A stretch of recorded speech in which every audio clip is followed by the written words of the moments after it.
Одговорот на прашањето е напишан неуставно на 2 јазика. Ве подсетувам, консултирајте го амандманот 5 на Уставот уште еднаш.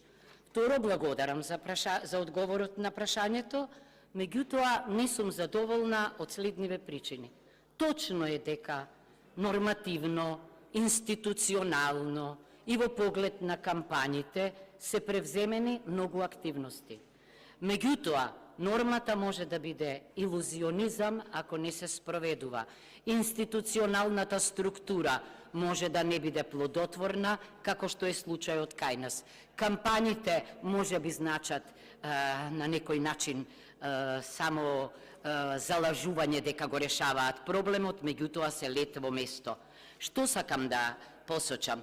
Прво, да се одговори дека во суштина и покрај измените и покрај институционалните механизми останува патриархалната и парохијалната политичка култура и традицијата е страшно. Традиција никогаш не била мажите да посегаат по животот на сопругите или на партнерките во оваа земја. Страшно е тоа да се каже. Значи, јас одговорот вистински го наоѓам во интерсекторската работа, во тренингот, во координацијата со Министерството за внатрешни работи, во санкционирањето. Инаку ние имаме се уште сериозен проблем.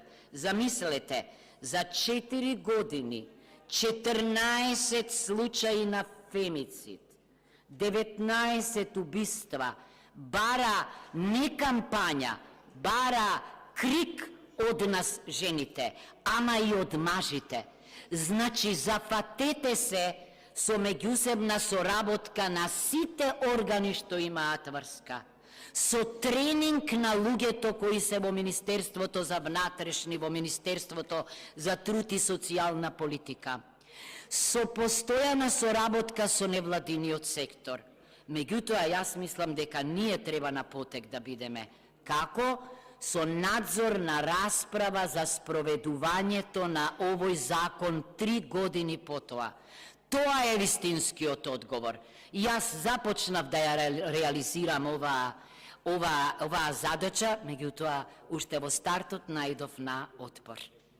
Значи, поминаа веќе 10 дена како сум разговарала со министерот за труд и социјална политика и барам веднаш заедно со Комисијата за еднаквост на жените и мажите, тука може и Комисијата за политички систем, да превземеме чекори за надзорна расправа.